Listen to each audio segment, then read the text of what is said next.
जय जगन्नाथ बंधुगण मु ब्रह्मानंद आपन को स्वागत करुच्ची ओडिशा जॉब अपडेट रो एक नुआ वीडियो को। तो आज अपडेट टी आसी ओपीटीसीएल अर्थात ओडिशा विद्युत विभाग तरफ तो संपूर्ण विवरणी जानिबा पाई वीडियो शेष पर्यंत देखंतु। तो चलंतु आज वीडियो को आरंभ करिबा। तो रिक्वायरमेंट बोर्ड टी रही Odisha power transmission corporation limited अर्थात ओपीटीसीएल तरफ तो एठारे पोस्ट आपन रही मैनेजमेंट ट्रेनी जहाँकि इलेक्ट्रिकल विभाग रे एठारे पोस्ट आसी। तो सैलरी रही 50,000 टंकार सैलरी पैकेज रही जहाँकि ट्रेनिंग पीरियड मध्यम तो 56,100 टंका यहाँ गोटे ईयर ट्रेनिंग आपन क्लियर कलापर आपण दरमा को 56,100 टंका पर्यंत वृद्धि करा जिवो।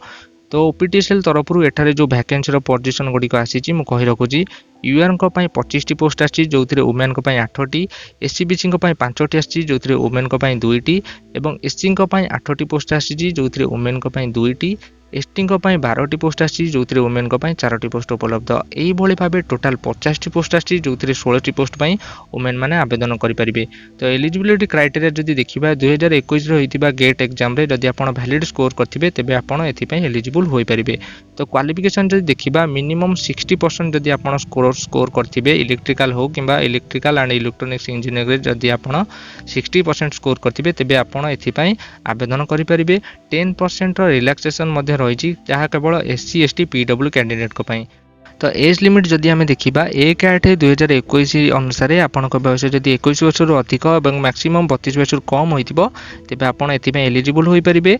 तो एप्लिकेशन फीस जहाँ रही अनरिजर्व और एससीबीसी 1,000 टंकार एप्लिकेशन फीस जो कि एससी एसटी पीडब्ल्यू 500 टंकार एप्लिकेशन फीस जहाँ को आप डेबिट कार्ड हो कि क्रेडिट कार्ड हो कि नेट बैंकिंग जरिया पे करेंगे।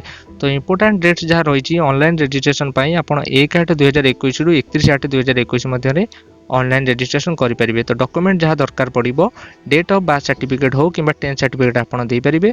तो क्वालिफिकेशन सर्टिफिकेट अनुसार आपको डिग्री सर्टिफिकेट देवाक पड़ो स्कोर कार्ड देवाक पड़ो जहाँ कि 2021 GATE score card colour scan copy. तो फोटोग्राफ देवाक पड़ो जहाँ कि स्कान होकर अपलोड हम और सिग्नेचर देवाक पड़ो जहाँ स्कान हो अपलोड हम।